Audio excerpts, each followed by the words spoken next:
जय श्रीराम. अजून मोठ्याने बोलू शकतो आपण.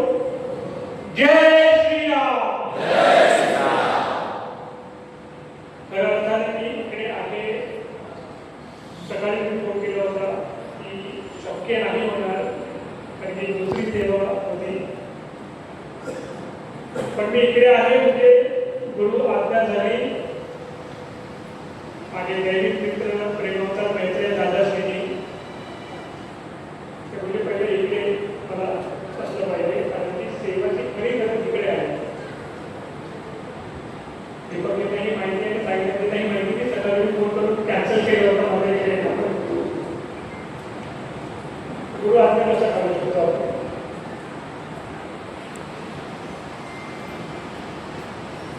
मोठा प्रश्न मी विचारणार आहे आपल्या सगळ्यांना, पण त्याचा अगोदर इकडे जी श्रीमूर्ती आहे छत्रपती शिवाजी महाराज, भारत माता आणि तसेच प्रतिमा आहे श्रीरामजी. ही फक्त प्रतिमा नाही तर करण्याची ऊर्जाही इकडे आहे. अनुभव करताना ते फक्त प्रतिमा वाटते सगळ्यांना. ही प्रतिमा प्रेरणा देते का आपल्याला, ऊर्जा देत आहे का, बळ देत आहे का, अनुभव करताय की फक्त प्रतिमा आहे. एक मोठा उद्देश आहे, मोठा दैविक प्रकल्प आहे. ही प्रतिमा फक्त अशी ठेवलेली नाही. फक्त एक मिनिट द्या आपल्याला अनुभव होईल. करूया आपण अनुभव करूया. आता तिकडे चैतन्य आहे, बळ आहे, ऊर्जा आहे आणि ते दैविक प्रकल्प आहे त्याला आपण अनुभव करतो. आता फक्त एक मिनिट डोळे बंद करा. फक्त एक मिनिट डोळे बंद करा सगळ्यांनी. इकडे हा तिकडे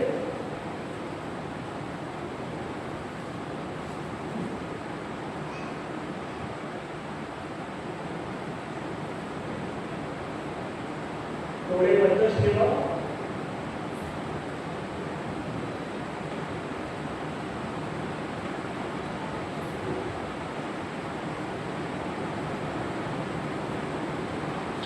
डोळे बंद राहू द्या.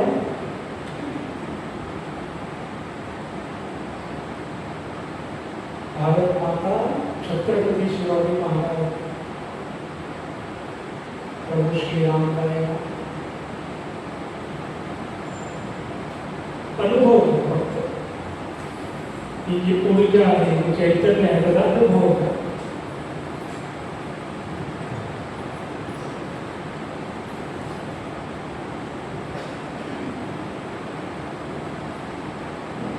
आता हीच ऊर्जा, हीच अनुभव घेऊन हळूच डोळे उघडू शकता.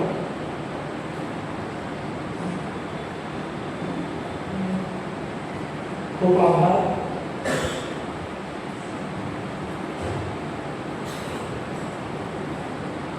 खूप आभार सगळ्यांचा. खूप आभार दीपकचा, सोनाजीचा आणि पूर्ण टीम यांचा मला बोलवण्यासाठी.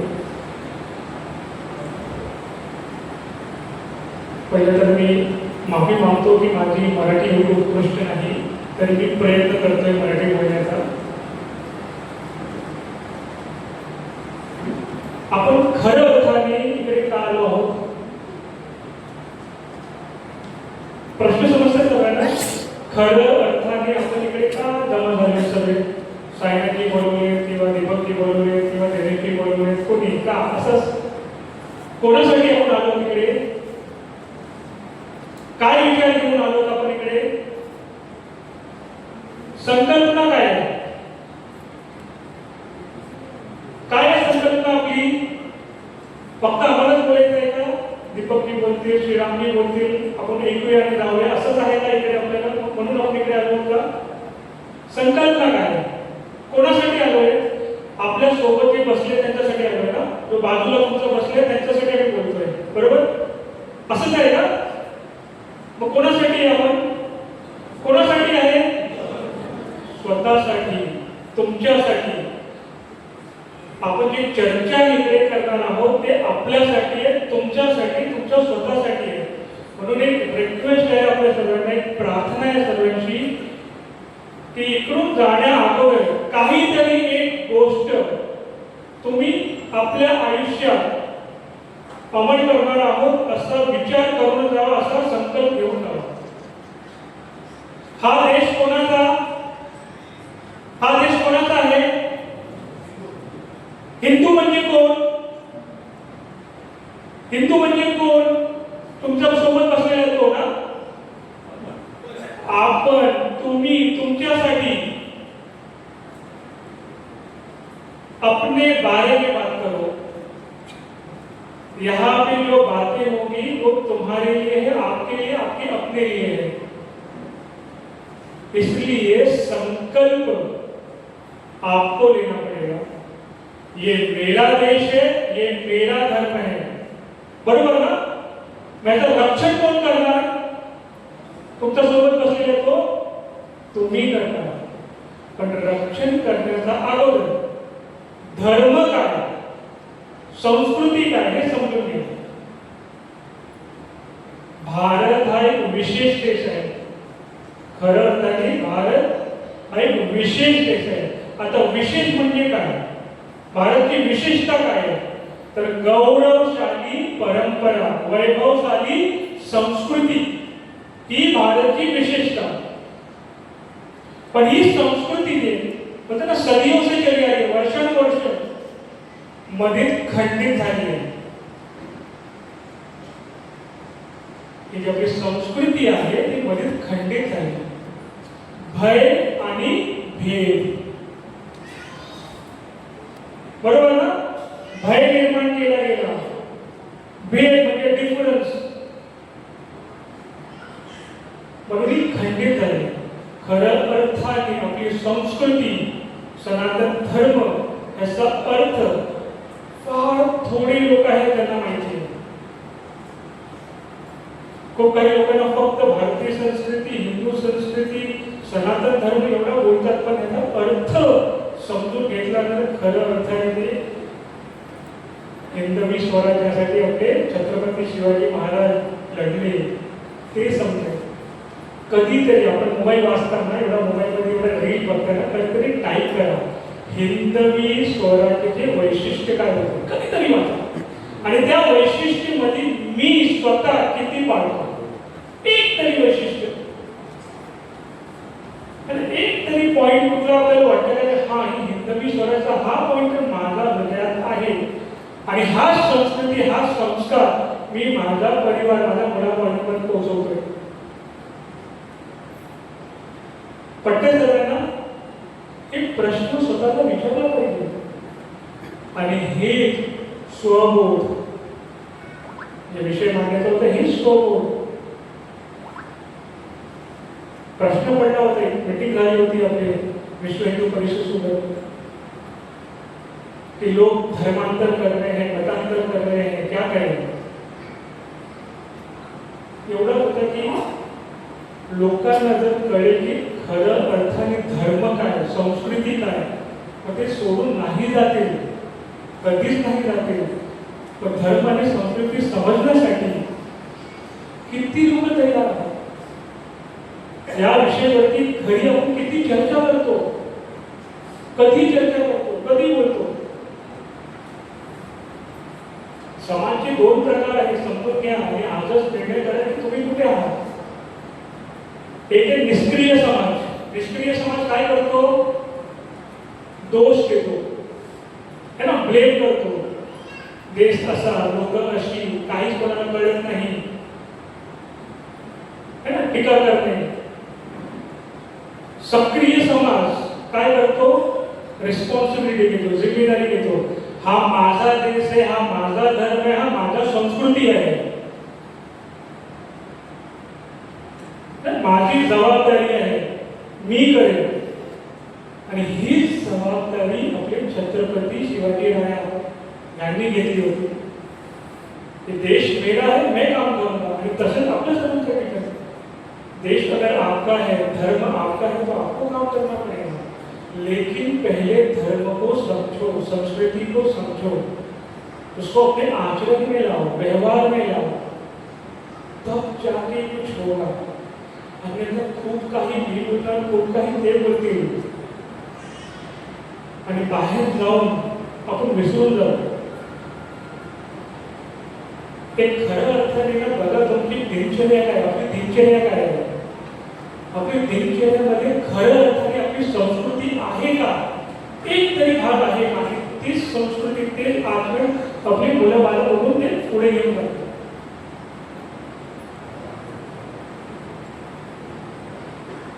एवढं सुंदर संस्कृती समजून घ्या, खरं अर्थाने समजून घ्या. एवढा वेळ आहे नाही की मी एक एक पॉईंट आपल्याला समजून सांगणार, पण पॉईंट मी म्हणजे दैविक मित्र प्रेमावतार मैत्रीला दर्शनाचं सानिध्य शिकतो जे आपल्या सर्वांसाठी खूप गरजेचं आहे समजून घेण्यासाठी. संस्कृतीचा एक छोटासा भाग की दैविकता कसं काम करते, आपले परमेश्वर कसे काम करतात. हिंदू संस्कृती कधी सुंदरता जिसको बोलते हैं ब्यूटी ऑफ आवर संस्कृती, तर एक छोटासा भाग मी फक्त शेअर करतो आपल्यासोबत. आणि हे कोणासाठी आहे, मोठ्याने बोला, कोणासाठी आहे. आपके साथ कौन बैठा है, आपके पीछे कौन बैठा है, उनके लिए, आपके लिए. इस संस्कृति का एक छोटा सा भाग और उसको लिखिएगा. क्यों? क्योंकि ये बता करनी है, मी बोलू की माझी जबाबदारी पूर्ण करतो. आणि ते जर प्रश्न असते तर कधीतरी नक्कीच आपण भेटूया. सांस्कृतिक क्षेत्र प्रेम आश्रम आपल्या कामात पण इकडेच आहे, मी असतो तिकडे कधीही आपण भेटू शकतो. जैसे पॉइंट्स बताऊंगा, अगर समझ में आ गया तो बहुत अच्छा है अपन सर्वांसाठी. दैविकता, ईश्वर, संस्कृती म्हणा, जे आपल्याला पाहिजे ते कसं काम करतात.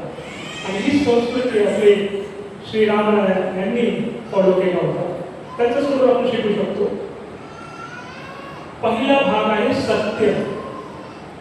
पहिला भाग आहे सत्य. आता सत्य म्हणजे काय, सत्य जे आपल्या हृदयात प्रकाशित होतो. सत्य जे आपल्या हृदयात प्रकाशित असतं. क्या करना है, क्या नहीं करना है, क्या सही है, क्या सही नहीं है, ये आपके हृदय में प्रकाशित होता है, पता चलता है. काय योग्य आहे, काय अयोग्य आहे, हे सर्वांना माहीत आहे. एक चोर जेव्हा चोरी करतो त्याला हृदयातून आवाज येतो की बाबा हे बरं नाही, हे ठीक नाही, हे अयोग्य आहे. बरोबर. तर सत्य पहिला पॉइंट आपला धर्माचा संस्कृतीचा सत्य. आता जे सत्य प्रकाशित होतोय हृदयात, जसं आज आपण बोलतोय तुम्ही ऐकताय, कुठेतरी लिहून पण घ्या. मनात वाटत असेल की जे काही बोलतोय ते खरोखरच आपल्याला आपल्या आयुष्यात आपल्या जीवनात पाळला पाहिजे का. तो जो सत्य है जो आपके हृदय में प्रकाशित होता है, सबके सबके आता हे हृदयात प्रकाशित होतो त्याला आपल्या आचरणामध्ये, आपल्या व्यवहारामध्ये आणणे, हे झाला आपला धर्म, हे झाला आपला कर्तव्य. जे योग्य आहे तशी कृती करणे, आपलं कर्तव्य पूर्ण करणे. म्हणजे जर तुम्ही पॅरेंट्स आहेत, आई वडील, तुमचं कर्तव्य काय आहे, मुलांना चांगला संस्कार देणे. तुम्ही शिक्षक आहात तर कर्तव्य काय झालं, मुलांना चांगलं शिक्षण देणे. पोलीस आहात तर प्रोटेक्शन, मंत्री आहात तर चांगलं राज्य. बरोबर. तर जे सत्य आहे त्याचं आचरण करून व्यवहारामध्ये आणणे त्याला म्हणतात धर्म. कर्तव्य पूरा करणं मतलब धर्म. आता जर कर्तव्य पूर्ण नहीं केला, धर्म नहीं पाळला, धर्म के रास्ते पे नहीं चले, यानी अधर्म बढ़ गया. आणि जेव्हा अधर्म वाढतो तेव्हा काय होतो, न्याय, प्रकृती किंवा ईश्वर ते तुम्ही म्हणा न्याय करतात. जसा कोविड येऊन गेला होता ना, कोविडने काय केला, न्याय केला कि भाई आपको लगता है आप इस पृथ्वी के स्वामी हो, है ना. आपल्याला वाटतं ही पृथ्वी म्हणजे आम्ही पण मालक, पाहिजे तेवढं घ्या, है ना, काहीही करा. कोविड काळात सर्वांना समजलं बाबा घर पे लॉक होके बैठे थे हम सब. मग कर्तव्य पूर्ण नाही केला म्हणजे अन्याय, अधर्म.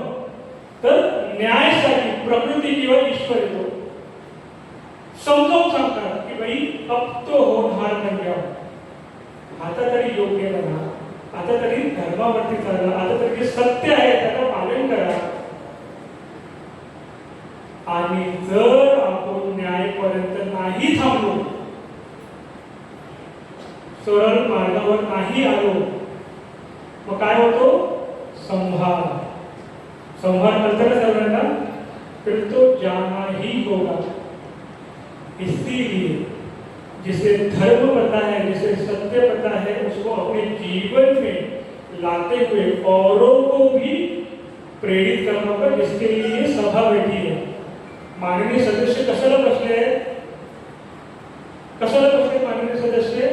धर्म क्या है, संस्कृति क्या है, सत्य क्या है, वो बताने के लिए बैठे हैं.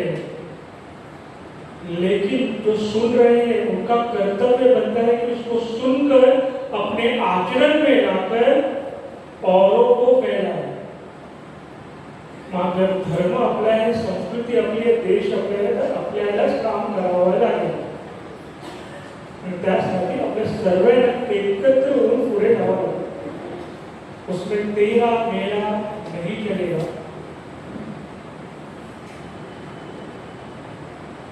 बहुत बहुत धन्यवाद देता हूँ पूरी टीम को. मुझे 10 से 15 मिनट का समय दिया था, शायद मैंने ज़्यादा ले लिया. खूप आभार सगळ्यांचा.